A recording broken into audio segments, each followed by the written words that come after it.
Sziasztok! Ebben a videóban ismét egy digitális mérőműszer, ezúttal a Tooltop márkából. Ez egy meglehetősen nagy tudású készülék, ugyanis amellett, hogy egy teljes értékű digitális multimétert tartalmaz, és amellett, hogy egy 240x240 pixeles felbontású infrakamerát is tartalmaz, amellett a fő funkciója, és ezért van kettő egység, egy adó és egy vevő egység, az Underground Cable Locator, tehát a föld alatti kábel kereső és azonosító funkció. Az ugyanez egy 70 000 forintos készülék, ami összességében egy nem kicsi összeg, de valójában ehhez a tudáshoz képest, amit ígér, ehhez képest ez egy egyáltalán nem magas ár. Ebben a videóban megnézzük, hogy mit tud és milyen minőségű ez a kütyű. Tartsatok velem ma is. Szokás szerint a linkje ennek is bent lesz a videó leírásában. Kuponkód is van hozzá, ha jól emlékszem, és ahhez azt még fontos elmondani, itt van egyébként ez a Tooltop ET938 Pro nevezetű műszer. Ennek a linken, amit berakok a leírásba, 2 verziója van. Az egyik az a Pro felirat nélküli, és a másik pedig ez a úgymond fullos verzió. A kettő között kizárólag annyi a különbség, hogy a Pro verzióban van hőkamera, a simába az egy olyan 35 000, tehát körülbelül ennek az árának a felébe kerül, abban pedig nincsen hőkamera, de a multiméter és a kábelkereső funkciókat azt ugyanúgy tudja, szóval csak a hőkamerában különbözik a két verzió. Itt van kis színes kínai és angol nyelvű használati útmutatója van, teljesen jól ábrákkal benne van minden, hogy ráadásul ezeket majd mutatni fogom, a többféle kábelkereső, azonosító, zárlatkereső, illetve kábel szakadás kereső funkciója is van, amit mindezt érintés nélkül akár egy föld alatt futó kábelnél meg lehet vele csinálni.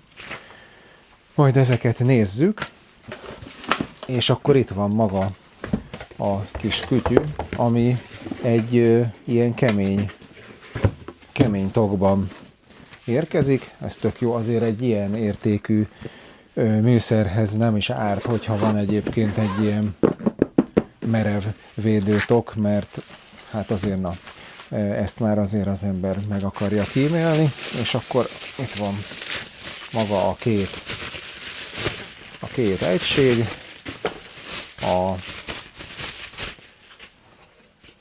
az adó és a vevő egység, mindkettő ilyen kis védőfóliával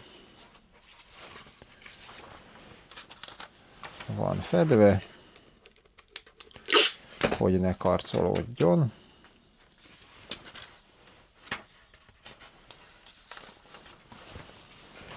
Úgy, na, elég nagy, ilyen tenyérnyi méretű mindkét kütyű. Hát igazából így elsőre kézbe véve elfogadható minőségűnek tűnnek, a gombjai ilyen puha gumisak. Amúgy látszik, hogy a készülékház az tök ugyanaz, csak ennek itt a tetején van még egy ilyen fura lézerkard-szerű valami, meg hát ugye itt a csatlakozók. Bár egyébként érdekes, hogy ugye, mert itt ezek a multiméternek a mérőkábeleinek a csatlakozói, és érdekes egyébként, hogy itt is a fekete matrica alatt érződik, hogy itt vannak a lyukak, szóval na, tényleg ez tök ugyanaz a készülékház. És akkor ilyen kinyitható kis letámasztó lába is van, így lehet ilyen asztalon használni. Az a helyzet egyébként, hogy amúgy ez is egy teljesen elfogadható minőség, de azért a FNIRSI műszerek így kézbe véve egy kicsit jobb minőségérzetet képviselnek. Ennek is a sarkai itt ugyan gumírozottak, de maga a készülékház viszont kicsit ilyen vékonyabb, gyengébb műanyagnak tűnik. Igazából teljesen elfogadható, de minőségérzetre azért ez nem egy ilyen csúcs kategóriás dolognak érződik, hát nyilván az ára sem az. És akkor emellett a kis tokban még van néhány dolog. Van itt ez a furcsaság, ami igazából egy ilyen földelő tüske, majd ezt a föld alatti kábelkereséshez kell használnunk, majd mutatni fogom, hogy mire való. Ez mindenképpen kell ahhoz, hogy az ember használni tudja. Van hozzá egy USB-A, USB-C végű, kb. 1 méter hosszú kábel, ugyanis mindkét kütyűnek 1500 mAh-s lítium akkumulátora van beépítve, és ezeket egy ilyen normál mobiltelefon töltőfejjel lehet tölteni. A töltőfej nincs hozzá, de a töltőkábel igen. Van hozzá egy ilyen mérővezeték pár a multiméterhez, hát ez egy ilyen körülbelül 60-70 centi, hát viszonylag merev, de igazából egy ilyen szokványos, normál minőségű, elég hegyes mérővezetéknek tűnik. Itt van egyébként, ide hoztam, majd összehasonlításképpen fogjuk használni ezt a Kaiwitzet, azért ennek egy fokkal jobb, puhább burkolatú, egy fokkal jobb a mérővezetéke, de igazából ez egy komolyabb kategóriájú multiméter. Meg van hozzá még egy kis csomag, amiben szintén egy mérővezeték található. Ez ilyen kis krokodil csipeszekkel van az egyik végén, és ez a másik végén pedig banándugóval. Ez való a kábelkereséshez az adóegységbe. Majd ezt is ki fogjuk próbálni. Most első körben fussunk végig a multiméter és a hőkamera funkciókon. Mind a kettőt ez a vevőegység tudja, tehát ez maga a multiméter, és itt van a hátulján a kis hőkamera. Úgyhogy addig ezt az adóegységet egy kicsit félre teszem, ez majd később fog kelleni. Úgyhogy na, nézzünk egy kis bekapcsolást. Először megmutatom a menürendszerét, azon keresztül a funkciókat, meg a beállításokat, aztán utána mérünk is egy párat. No, itt van rajta a bekapcsoló gomb, és akkor így indul el. Ugye itt ez a főmenü egyből, elsőként a hőkamera, aztán itt ezekkel a nyilakkal lehet lépkedni, a digitális multiméter, kábelkereső funkció, image storage, ezt majd mutatni fogom, a hőkamerának a képeit, fotóit el is lehet menteni, és akkor egyrészt ezen a kijelzőn meg lehet nézni, másrészt USB kábelen keresztül számítógépre töltve, ott is lehet őket kezelni, és itt pedig legalul a beállítások, ahol nyelvet lehet választani, kijelző fényerőt, automata kikapcsolás idejét, hogy takarékoskodjon az árammal, hogy hangot adjon-e, vagy ne adjon, ugye ez a gombok is pittyennek benyomáskor, de ami még fontosabb, majd az érintés nélküli kábelkeresés, meg egyéb funkcióknál fontos, hogy hangot adjon, jelezvén, hogy mi a helyzet. Aztán LED light, hát itt van neki egy ilyen kis zseblámpa funkciója, amivel megvilágítja azt a területet, amit éppen vizsgálunk vele. Hát ez nem egy erős dolog, de igazából nem is kell, hogy az legyen, csak ott azt a részt világítja meg, ahol dolgozunk vele, és aztán ezen kívül hát ennyi, a factory reset pedig, hogy a gyári beállításokat állítsa vissza, és itt egy QR kódot is elő lehet hívni, amivel valószínűleg a termékoldalra lehet jutni, ahol még több információt lehet róla kapni. Na, azt mondtam, hogy először nézzük meg a multiméter funkciókat. Körülbelül 1 másodpercnyi várakozás után megjelenik a multiméter kijelző, és figyeld meg az is, hogy ilyen szempontból úgymond a gyengébbeknek is próbál segíteni, a kevésbé hozzáértőknek, hogy amikor itt a nyilakkal kiválasztod valamelyik mérőfunkciót, akkor a 3 csatlakozó port közül, itt van fölötte, mindegyik fölötte egy kis lámpácska, az világít és megmutatja, hogy melyikbe dugva kell tartani éppenséggel a mérőkábeleket az adott paraméternek a méréséhez. Hát itt mutatja is, hogy ebbe a kettőbe, hogyha megyünk tovább, az áramerősségméréshez már ezt a kettőt villogtatja, a feszültségméréshez ezt a kettőt. Ez szerintem egy kis hasznos funkció, ha valakinek nem lenne egyértelmű. Na most nézzünk akkor egy kis váltakozó áram feszültségmérést. Ide készítettem ezt a kis hosszabbítót, vagy elosztót, és akkor ebben fogunk egy feszültségmérést csinálni. Itt egyből mutatja is, hogy mi a helyzet. Ugye látod a feszültséget, mutatja 219,78 volt, és a frekvenciát is mutatja, ami 49-50 Hz között ugrándozik. Itt a másik műszert is bedugtam, és akkor így a kettőnek össze tudjuk hasonlítani a mérését. Amint látod, hát a feszültségérték az majdnem tökéletesen ugyanaz, mind a kettő így egyformán váltakozik, hát maximum ilyen 1 volt eltérés van köztük, de igazából még annyi sem, és a frekvenciát pedig ez 49,9-et mutat, a kWh, ez pedig 49,0-át. Igazság szerint ez a kWh, ez egyébként ez egy multiméter szempontjából egy komolyabb műszer, de ez viszont csak multiméter funkciót tud, meg hát ugye lakatfogót. Na mindegy, a lényeg az, erről is van egyébként külön bemutató videó, ha még nem láttad volna. A lényeg az, hogy szemmel láthatóan nagyon kicsi eltéréssel, ilyen hibahatáron belül ugyanazt mutatják, tehát ebből a szempontból szerintem ennek a tooltopnak a pontossága is rendben van. Azért ez a mérővezeték, ez itt ebbe a hidegbe most ilyen 7-8 fok van itt a műhelyben, már így elég merev.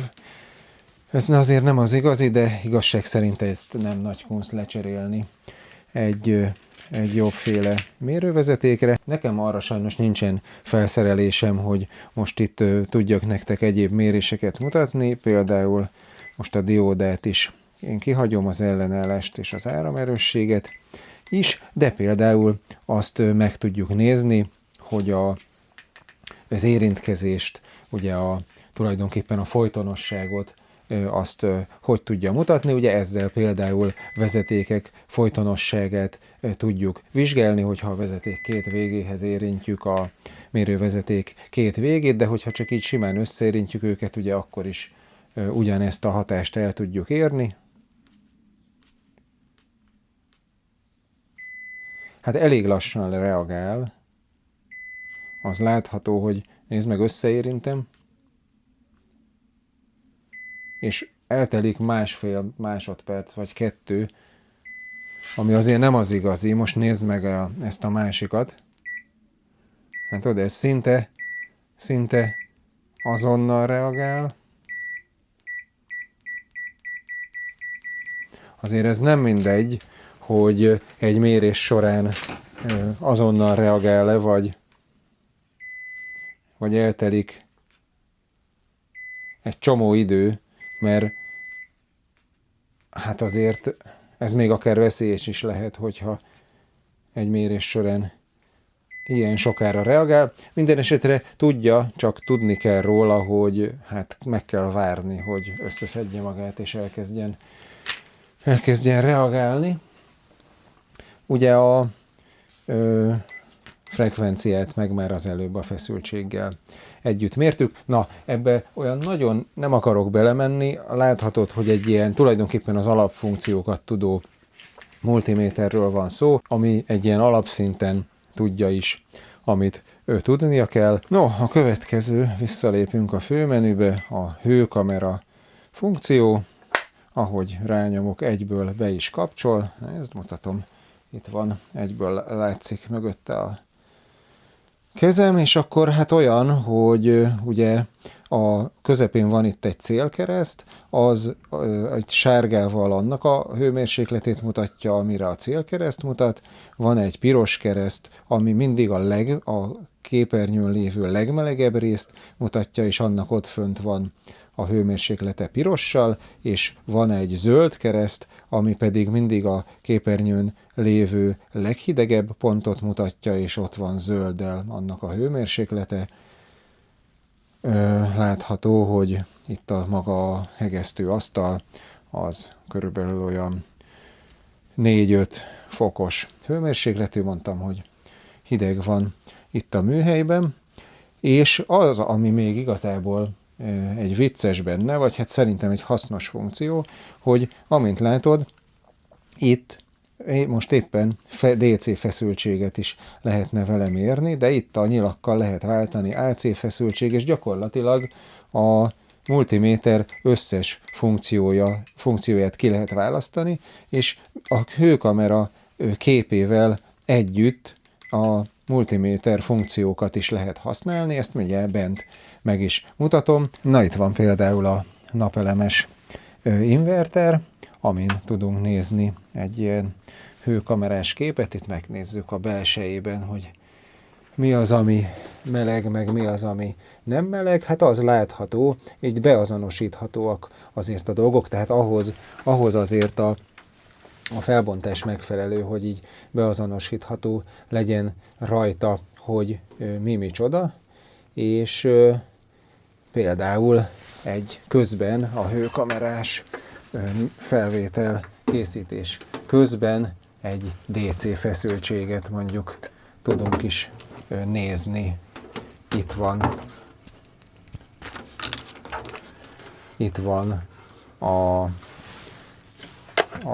az akkunak a két kábele, és azon például tudunk egy feszültséget nézni.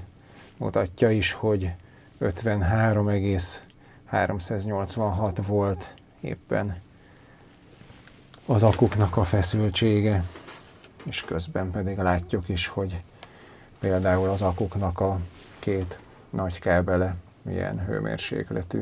Ennek azért is van értelme, mert hogy ugye például egy kapcsolótáblán, miközben a hőkamerával megkeresed, hogy hol van mondjuk valami túl meleg dolog, közben mondjuk adta a feszültséget, áramerősséget, vagy bármit meg is tudsz mérni, és így egyszerre nem csak, hogy beazonosítani lehet mondjuk egy túl meleg dolgot, hanem annak a paraméterét is meg lehet mérni. Ez így együtt, hogy a hőkamera és a multiméter tulajdonképpen egyszerre használható, ez szerintem egy érdekes és sokféle vizsgálati lehetőséget megnyitó dolog. És hát amúgy ez egy 240x240 pixel infra felbontású kamera, ami valójában elég jónak számít az ilyen infrakamerák között, és ennek a fókusztávolsága, látod, ilyen közelre viszonylag jó, hát olyan funkciója nincsen, hogy rendes, normál fotót lehessen vele készíteni, hanem csak ilyen hőkamerás képet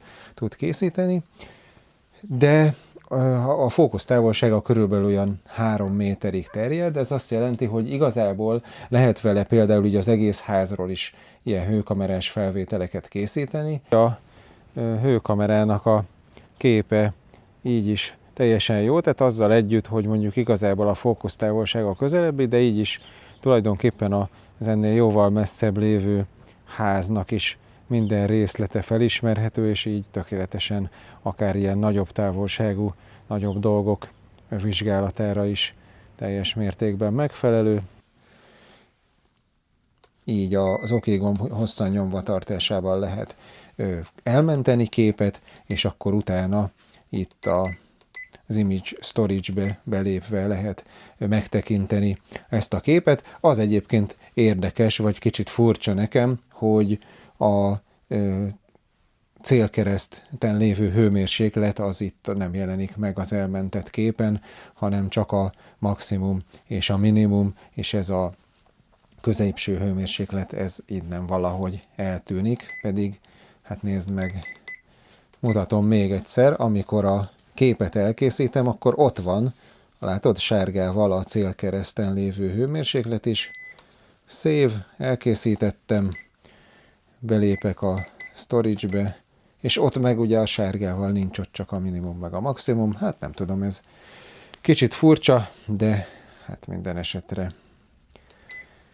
esetre ez ilyen. A hőkameráról ennyit, igazság szerint, ugye ahogy mondtam, ez egy 70 000 forintos készülék, de egy ilyen tudású hőkamera az magában legalább ennek a felébe szokott kerülni, tehát igazság szerint ez a Pro verzió 70 000 forint körül van, a sima verzió olyan 35 körül, 35 a felára, hát igazából ezt a tudású, ezt a felbontású hőkamerát, ez a 35 000 forint plusz, ez bőven megéri, mert annyiért ilyen hőkamerát külön sem igazán tudsz kapni, így meg, hogy ugye együtt a multiméterrel használható, ezért ez így egy más használhatósági szintet jelent, és akkor végre eljutottunk a készülék fő funkciójához, a kábelkereső funkcióhoz, ehhez bekapcsolom az adóegységet is, hiszen ez a kettő együtt fogja nekünk tudni biztosítani ezt a funkciót. Egy olyan felhasználási lehetőség van kábelkeresésre, amihez nem kell az adóegység, ez az NCV, tehát a Non-Contact Voltage, tehát egy érintés nélküli fázisvezető vizsgálat, amihez hogy tudunk, ezzel a nyíllal tudunk odalépni, és akkor így ezzel az érzékelő részével közelítve egy olyan vezetőhöz, ami feszültség alatt van, ez nekünk jelezni fog. Látod, itt mutatja is a jel erősséget is mutatja, hogy ő milyen erősségű jelet érzékel. Már mutatja is, hogy ilyen 5-10 centiről már bőven érzékeli,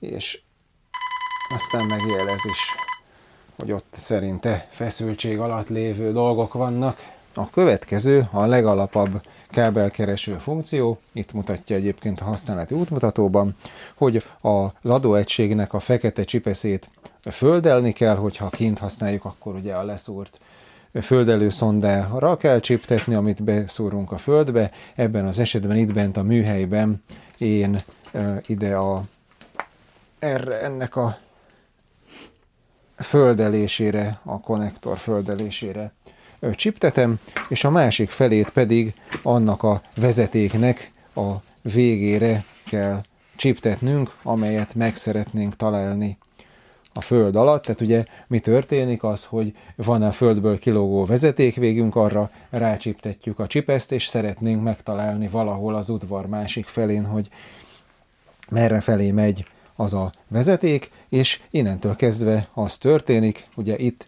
be tudjuk állítani az adóegységen a jelerősséget, hogy milyen erős jelet adjon a kábelben. Nyilván a beépített akuját, hogyha kímélni akarjuk, akkor le tudjuk venni alacsonyabbra a jelerősséget, hogyha pedig azt akarjuk, hogy biztos nagyobb mélységben is megtaláljuk a kábelt, akkor ugye érdemes maximálisra állítani a jelerősséget. Itt pedig lehet különböző kódokat beállítani, A, C, E, F és H és L kódokat lehet beállítani. Ennek akkor lesz majd jelentősége, hogyha többféle kábel közül akarjuk kiválasztani, hogy melyik, olyankor több adóegységre van szükség, amelyeket mindegyik másik kódra állítunk, és akkor a vevőegység pedig mutatni fogja, hogy az adott kábelt, amit éppen megtaláltunk, az melyik kódot tartalmazza, tehát melyik az adóegység, ami annak a túlsó végére van kötve. Ezáltal ugye több kábelt be tudunk azonosítani, amiknek az egyik végére több adóegységet ráteszünk, mindegyik kábel végére egyet, és a másik végükön pedig be tudjuk azonosítani, hogy melyik azáltal, hogy az adott kódot a vevőegység ki fogja írni, hogy az adott kábelen melyik adóegység melyik kódot futtatja éppen. Na, a lényeg, hogy itt van nekünk ez a kábeldarabunk, és hogyha az OK gombbal itt bekapcsolom a jeladást, ugye ez csak olyankor kezdi el sugározni bele a kábelbe a jelet, amikor bekapcsoljuk. Itt most látjuk, hogy így mutatja, hogy most éppen nyomja a jelet, és itt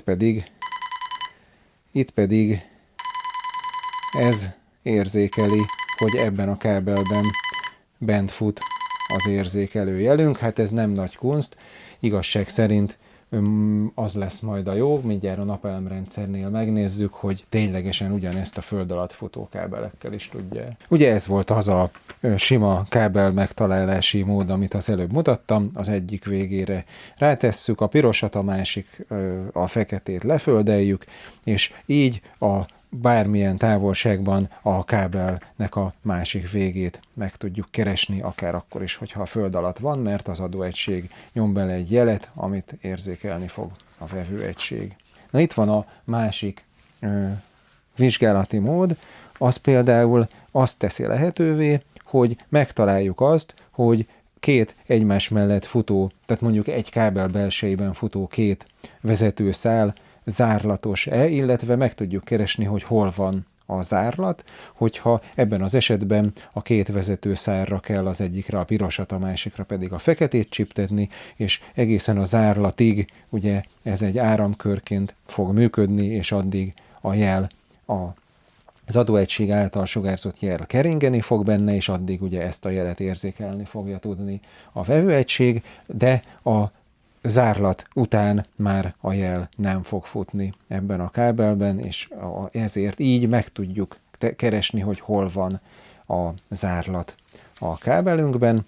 Ezt is akár ugyanúgy egy föld alatt futó kábel esetében is, vagy a falban, egy védőcsőben futó kábel esetében is meg tudjuk keresni, hogy hol van. És ez az a dolog, amiről az előbb beszéltem, hogy ha van több adóegységünk, és azokat úgy állítjuk be, hogy az egyik mondjuk az A, a másik az E, a harmadik pedig mondjuk az F kódot sugározza, akkor a vezetékeknek a másik végénél el fogjuk tudni őket különíteni, meg fogjuk tudni állapítani, hogy melyik, ugyanis a vevőegység mindig azt a kódot írja ki, amelyik kábelhez hozzá közelítjük, érzékeli, ugye ezek ilyenkor különböző jelet adnak az adóegységek a kábelbe, és a vevőegység pedig érzékeli, és így el fogjuk tudni különíteni, hogy melyik. Ez egy baromi hasznos funkció, hogyha például egy régi házban kell kiderítenünk, hogy melyik kábel honnan, hová megy, meg ilyesmi. Na, és itt egy tényleges föld alatti kábelkeresést is fogok nektek tudni mutatni, ugyanis itt van az egyes napelem stringem, aminek a kábele egy ilyen 5 cm átmérőjű gégecsőbe megy itt a föld alatt. Itt meg is tudom mutatni nektek, amikor ezt leástam. Rico just got hit twice on the corner. Black hoodie, no plays, rolled off fast, damn. He breathing. Man, stop asking dumb shit. Look at the blood. Damn.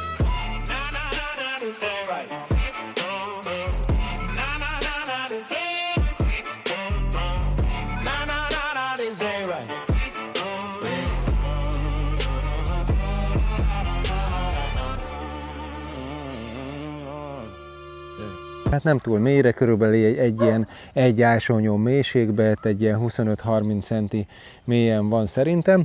Egyébként azt írja a műszernek a használati útmutatója, hogy ideális esetben akár 2 méter is lehet az érzékelési távolság, de például, hogyha nagyon nedves a talaj, akkor az jelentősen csökkenti az érzékelési távolságot. Hát most pont az elmúlt 3 napban majdnem egyfolytában egyhuzamba esett, most is csöpög egy kicsit, úgyhogy most eléggé nedves a talaj, úgyhogy kihívás lesz a kütyűnek. Ahhoz, hogy ezt meg tudjam tenni, természetesen most a napelem string nincsen áram alatt, mert most itt ezt a kapcsolót lekapcsoltam, meg bent a házban, az inverter előtti dobozban is, ott is van egy ilyen leválasztó kapcsoló, azt is lekapcsoltam, tehát most innen az inverter, vagy a napelemtáblák felől sem jön áram, meg igazából ez a föld alatt menő kábelszakasz az inverterrel sincs kapcsolatban,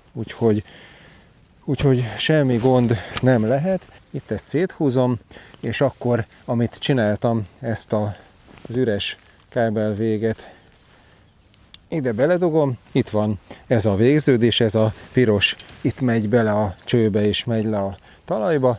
Most ennek a végére kell ugye az adóegységnek rácsiptetnünk a piros csipeszét, a fekete csipesz pedig erre az előbb mutatott földelő szondára megy, és azt ide leszúrom a földbe. Itt van, és itt pedig az adóegység.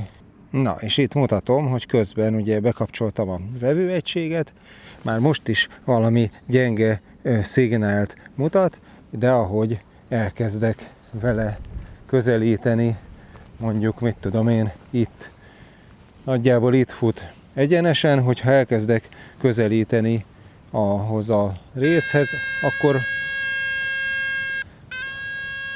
akkor már egyből mutatja, és minél közelebb viszem hozzá, annál erősebb jelet érzékel, és egy bizonyos jelerősség után el is kezd sípolni.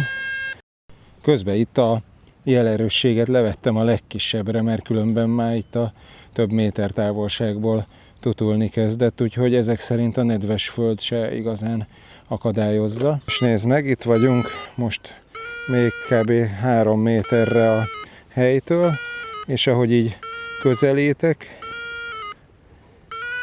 nő a jelerősség. Látod? Nem folyamatosan adja a jelet, azért ilyen szakaszos, mert ilyen bizonyos időközönként nyomja, látod? De ahogy közelítünk, egyre nő a jelerősség, már 2,90, 3,30,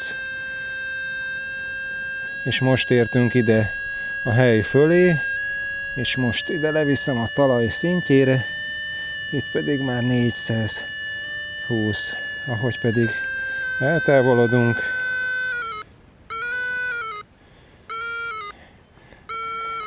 Egyre csökken, és még innen is mutatja, pedig körülbelül egy olyan, ott van 3 méterre, még innen is érzékeli. Na szóval a Tooltop ET938 Pro készülékről ennyit. Hát láthattátok, hogy tulajdonképpen amit ígér a leírásában, azt teljes mértékben tudja is, még igazából jobban is működött ez a kábelkereső funkció, mint ahogy én azt reméltem. Tényleg messziről, és valószínűleg ennél jóval nagyobb, jóval mélyebb talajszinten keresztül, illetve vastag falon keresztül is tud érzékelni. Szerintem ez egy teljesen jól működő készülék. Nyilván ez nem az a készülék vagy műszer kategória, amit az otthoni barkácsolók vesznek maguknak. Persze el tudom képzelni azt is, hogy valaki pont egy ilyenre vágyik, de leginkább azt tudom elképzelni, hogy vannak olyan kis vállalkozások Magyarországon, mondjuk villanyszerelők vagy napelem telepítők, akiknek ez azáltal, hogy egy készülékben tudja ezt a baromi sok mindent, amit megmutattam, nagyon hasznos kütyű lehet. Ja, egyébként még azt itt elmondom, itt mutatja is, hogy az, hogy itt ennyit nyomkodtam ebben a hidegben, az összesen 13%-ot vitt le az akuból, tehát egészen jól bírja, ezzel könnyen lehet, hogy egy napot is végig lehet akár dolgozni. Na, a lényeg, hogy ahogy mondtam, a linkje bent lesz a videó leírásába, ha minden igaz, kedvezménykupon is van, hogyha érdekel, szerintem meg lehet venni, nyilván azt mindenkinek magának kell eldöntenie, hogy a számára egyáltalán szükséges-e ez a funkcionalitás, és hogyha igen, akkor megér neki ennyit. Remélem, hogy hasznos volt ez a videó, hogyha igen, akkor kérek egy lájkot, iratkozz fel, ha még nem vagy, mert hasonló dolgok is jönnek a jövőben is, és találkozunk legközelebb. Sziasztok!